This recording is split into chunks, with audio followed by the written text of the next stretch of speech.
आज Doubtnut app download करें।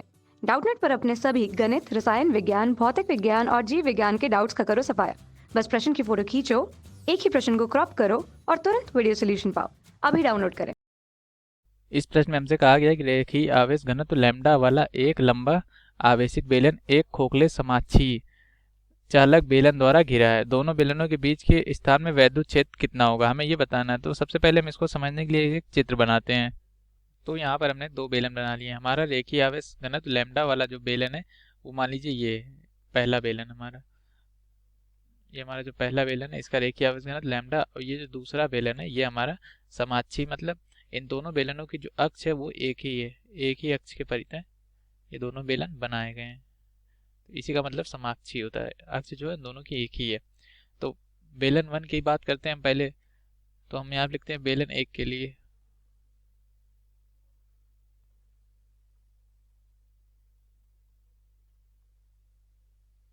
तो बेलन एक के लिए हम क्या लिखते हैं, इसका रेखीय आवेश घनत्व लैम्डा है।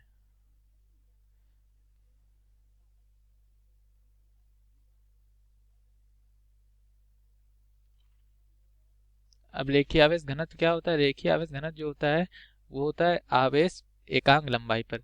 तो आवेश एकांक, मान लीजिए जो हमारा जो बेलन है उसके जो लंबाई है वो एल है, क्योंकि लंबाई हमें नहीं दी गई है तो हम इसको एल मान लेते हैं, ये हमारी एल इसकी लंबाई है। तो रेखीय आवेश घनत्व होता है जो हमारा, इसका जो सूत्र होता है वो होता है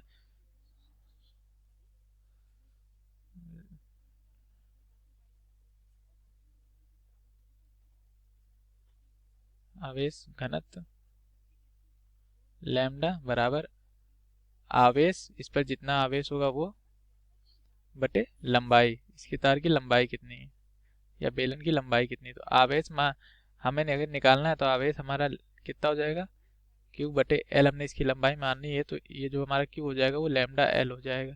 तो हमारा जो इस पर आवेश है वो लैम्डा इंटू एल है। लेकिन अब हम क्या करते हैं, अब हमसे पूछा गया है इस पर, मान लीजिए कि कोई धन आवेश है, अभी कोई आवेश हमें दिया नहीं इसमें कौन सा आवेश है, तो हम इस पे धन आवेश मान लेते हैं। जब हम इस पे धन आवेश लाएंगे इस बेलन पे, तो वो धन आवेश क्या होगा, इस पे हर तरफ पूरी लंबाई में इसके बाहरी सतह पे समान रूप से फैल जाएगा। तो जब इस पे धन आवेश हो जाएगा तो ये जो दूसरा बेलन है जो इसको हर तरफ से घेरे हुए उस पे क्या होगा, उस पे होगा ऋण आवेश। क्यों, वो प्रेरण के कारण आ जाएगा। तो इस पर जो है वो प्रेरण के कारण जो इसके खोखले बेलन के चारों तरफ जो दूसरा समाक्षीय बेलन चालक बेलन है, क्योंकि ये भी चालक है, तो इस पर जो प्रेरण के कारण होगा वो ऋण आवेश आ जाएगा।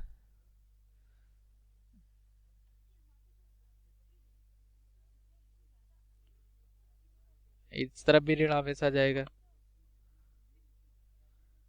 तो इस पर दोनों तरफ जो हमारा ऋण आवेश आ जाएगा। तो अब क्या होगा, अब हमें इसके बीच में किसी बिंदु P पर वैद्युत क्षेत्र कितना है वो हमें बताना है, मतलब यहाँ पे कहीं बीच में, ये मान लीजिए ये हमारा बिंदु P, इस पे हमें बताना वैद्युत क्षेत्र कितना होगा।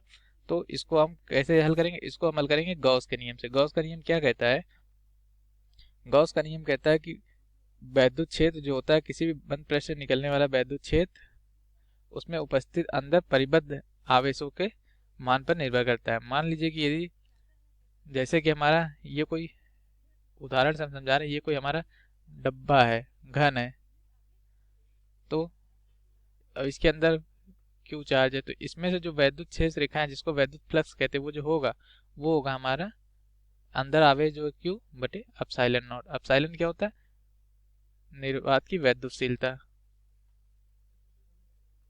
की वैद्युतशीलता होती है।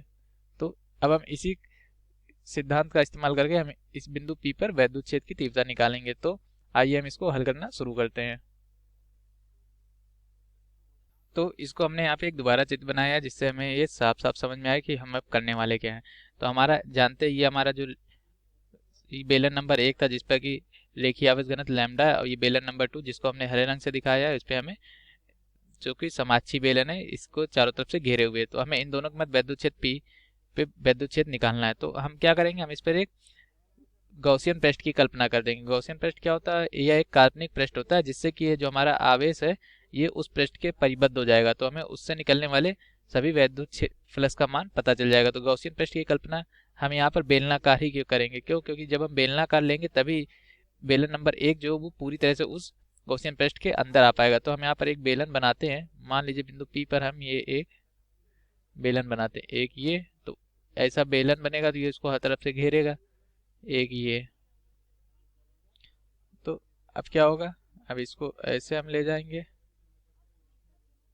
और इसको ऐसे ले जाएंगे और इसको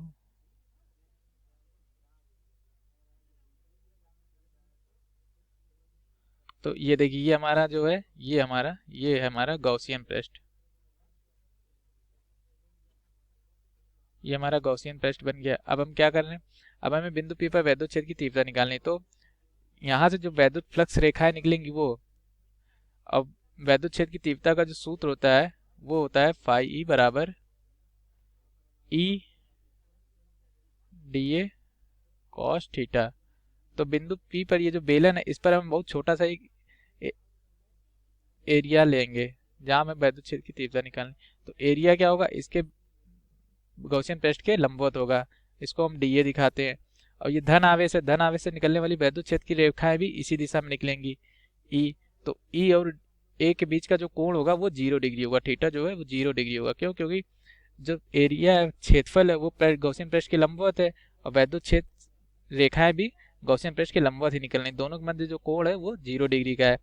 तो एक समीकरण तो हमारे पास ये आता है, और दूसरा समीकरण क्या आता है जो गॉस के नियम से होता है, वो फाई जो होता है परिबद्ध आवेश। अभी गॉसियन पृष्ठ के अंदर कितना आवेश परिबद्ध है, तो जितना आवेश इस बेलन पे है वो पूरा आवेश देखिए गॉसियन पृष्ठ के अंदर आ चुका है, पूरा आवेश, क्योंकि पूरा बेलन गॉसियन पृष्ठ के अंदर, इसलिए पूरा आवेश गॉसियन पृष्ठ के अंदर आ गया। तो इसका जो होगा तो आवेश Q बटे एप्सिलॉन नॉट E, यहाँ पर माध्यम जो निर्वात है तो यहाँ पे परावैद्युतांक का मान K जो होता है वो 1 हो जाता है, K 1 है। तो फाई जो हो गया Q बटे एप्सिलॉन नॉट E है।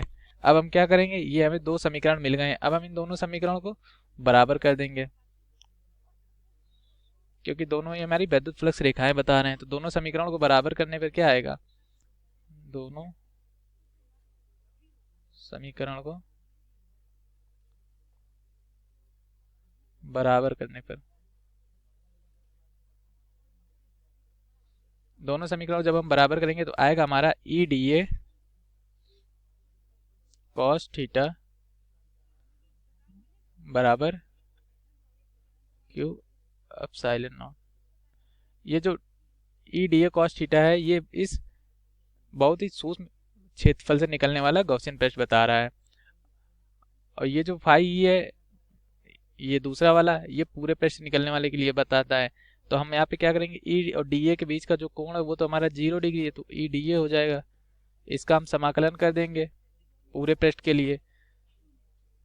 तो इसको हम एस से लिखते हैं, एस मतलब क्या, सतह के परितः समाकलन, मतलब पूरा जो गॉसियन पृष्ठ है इस पूरी सतह से जितना मतलब निकलने वाला होगा, इसको ऐसे समझ लीजिए, मतलब ये ऐसे हमने बनाया है गॉसियन पृष्ठ, इसकी इस सतह से बेलन के वक्र पृष्ठ से, मतलब पूरे ये जो गोलाकार सतह से जितने गॉसियन पृष्ठ निकलेंगे सबकी बात करते हैं, तो इसको ई एस से लिखते हैं। एस मतलब क्या होता है, सरफेस, मतलब सतह, वक्र पृष्ठ। और क्यू का मान क्या रखेंगे, हम जानते हैं लैम्डा बराबर, हमने पीछे बताया क्यू बटे एल होता है। तो यहाँ से जो क्यू का मान आएगा वो हो जाएगा लैम्डा एल। तो यहाँ पे हम लिख देंगे लैम्डा एल बटे एप्सिलॉन नॉट। एल क्या है, एल हमारी उस बेलन की लंबाई जिस पे रेखीय आवेश घनत्व तो लैम्डा है। तो ई डी ए मतलब ई तो एक नियत वैल्यू है, डी ए का क्षेत्रफल हो जाएगा, तो एल बटे लैम्डा नॉट। अब हम देखिए ये पूरे हम अपने गॉसियन पृष्ठ का अगर पूरा क्षेत्रफल निकालेंगे तो कितना आएगा, इसी को गॉसियन पृष्ठ का, तो इसका आएगा क्षेत्रफल, यदि हम इसकी त्रिज्या को r मान लें तो 2 पाई r l। तो हमारा जो इसका क्षेत्रफल होगा वो 2 पाई r, मतलब इसकी पहले त्रिज्या हो जाएगी पूरे परिधि की, और फिर उसका लंबाई के परितः जब हम गुणा कर देंगे पूरा वक्र पृष्ठ आ जाएगा हमारा, जितना भी गॉसियन पृष्ठ का सरफेस होगा, सतह होगी, वो पूरी आ जाएगी। तो यहाँ पे जो हमारा ई आएगा वो आएगा 2 पाई आर एल। एल बराबर होगा क्योंकि जितना हमारा बेलन था की लंबाई उतने ही हमारे गॉसियन पृष्ठ की भी लंबाई है। तो यहाँ से जब हम लिखेंगे तो ई का जो मान आ जाएगा वो आ जाएगा हमारा लैम्डा बटे एप्सिलॉन नॉट इंटू 2πr।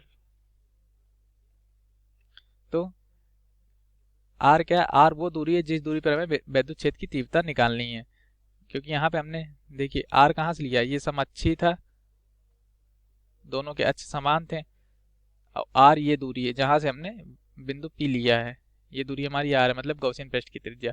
तो हमें जिस भी बिंदु पर वैद्युत क्षेत्र निकालना है उस बिंदु की दूरी है। तो ये हमारा जो सूत्र हो जाएगा वो हो जाएगा E बराबर लैम्डा साइन नॉट 2πr। ये हमारा इसका सूत्र हो गया, जिसमें जो हमारा लैम्डा है वो रेखीय आवेश घनत्व है। अब साइन नॉट निर्वात की वैद्युतशीलता, r क्या है? r है दोनों बेलनों के मध्य में दूरी,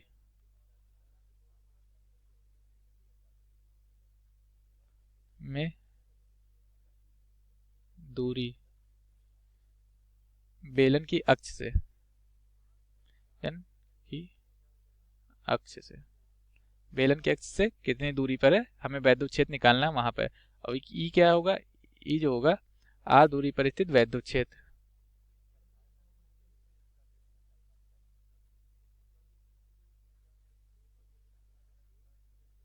वैद्युत क्षेत्र की तीव्रता।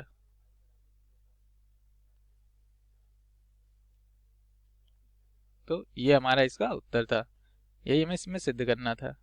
ये हमारा उत्तर हो गया। एक बार आर और देख लीजिए कैसे हमें बताया है। आर हमारा है जिस बिंदु पर हमें वैद्युत क्षेत्र निकालना, उस बिंदु की अक्ष से दूरी क्या होगी? बेलन के अक्ष से। ठीक, यही हमारा इसका उत्तर था। धन्यवाद। कक्षा 6ठी से 12वीं से लेकर नीट, IIT, जेई वो एडवांस के लेवल तक 1 करोड़ से ज्यादा छात्रों का भरोसा। आज ही डाउनलोड करें डाउटनेट ऐप या व्हाट्सएप करें अपने सारे डाउट्स 8400 400 400 पर।